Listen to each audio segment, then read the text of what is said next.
section of Chapter 12, Constitution of Advisory Committee. The central government shall, as soon as may be after the commencement of this Act, constitute a committee called the Cyber Regulations Advisory Committee. The Cyber Regulations Advisory Committee shall consist of a chairperson and such number of other official and non-official members representing the interest principally affected or having special knowledge of the subject matter as the central government may deem fit. The Cyber Regulation Advisory Committee shall advise the central government either generally as regards any rules or for any other purpose connected with this Act. The controller in framing the regulations under this Act that shall be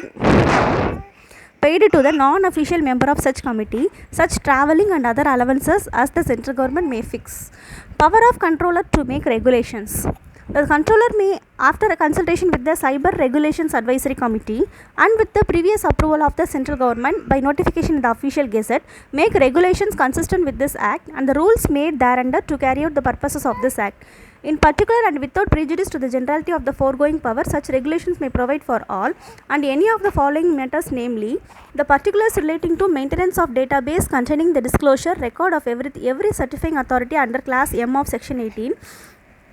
and restrictions subject to which the controller may recognize any foreign certifying authority under subsection 1 of section 19, the terms and conditions subject to which a license may be granted under class C of subsection 3 of section 21, other standards to be observed by a certifying authority under class D of section 30, the manner in which the certifying authority shall disclose the matter specified in subsection 1 of section 34, the particulars of statement which shall accompany an application under subsection 3 of section 35, the manner in which the subscriber shall communicate the compromise of private key to the certifying authority under subsection 2 of section 42. Every regulation made under this Act shall be laid as soon as may be after it is made before each House of Parliament while it is in session for a total period of 30 days, which may be compromised in one session or in two or more successive sessions, and if before the expiry of the session immediately following the session or the successive sessions aforesaid, both houses agree in making any modification in the regulation or both houses agree that the regulation should not be made, the regulation shall thereafter have effect only in such modified form or he of no effect as the case may be. So, however, that any such modification or annulment shall be without prejudice to the validity of anything previously done under that regulation. Power of state government to make rules. The state government may, by notification in the official gazette, make rules to carry out the provisions of this Act. In particular and without prejudice to the generality of the foregoing power, such rules may provide for all or any of the following matters, namely, the electronic form in which filing, issue, grant, receipt or payment shall be effected under subsection 1 of section 6 for matters specified in subsection 2 of section 6, any other matters which is required to be provided by rules by the state government. Every rule made by the state government under this section shall be laid as soon as may be after it is made before each house of the state legislature where it is consist of two houses or where such legislature consists of one house before that house. Amendment of Act 45 of 1860. The Indian Penal Code shall be amended in the manner specified in the first schedule to this Act. Amendment of Act 1 of 1872. The Indian Evidence Act 1872 shall be amended in the manner specified in the second schedule to this Act. Amendment of Act 18 of 1891. The Bankers Book Evidence Act 1891 shall be amended in the manner specified in the third schedule to this Act. Amendment of Act 2 of 1834. The Reserve Bank of India Act 1934 shall be amended in the manner specified in the fourth schedule to this Act. First schedule, amendments to the Indian Penal Code. After section 29, the following section shall be inserted, namely electronic record. 29A. The words electronic record shall have the meaning assigned to them in class T of subsection 1 of section 2 of the Information Technology Act 2000. In section 167, for the words such a public servant charged with the preparation of translation of any document frames or translate the document, the words such a public servant charged with the preparation or translation of any document or electronic record frames, prepares or translate that document or electronic record shall be substituted. In section 172, for the words produce a document in a court of justice, the words produce a document of an electronic record in a court of justice shall be substituted. In section 173, for the words produce a document in the court of justice, the words produce a document or electronic record in a court of justice shall be substituted.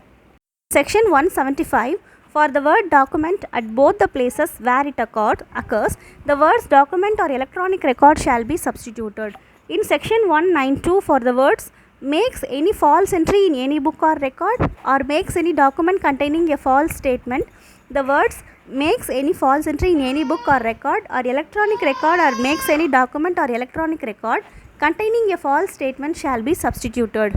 In section 204, for the word document at both the places where it occurs, the words document or electronic record shall be substituted. In section 463, for the words whoever makes any false documents or part of the document with intent to cause damage or injury, the words whoever makes any false documents or false electronic record or part of a document or electronic record with intent to cause damage or inquiry shall be substituted. In section 464, for the portion beginning with the words a person is just said to make a false document and ending with the words by reason of deception practiced upon him, he does not know the contents of the document or the nature of the alteration, the following shall be substituted. Namely, a person is said to make a false document or false electronic record. First, who dishonestly or fraudulently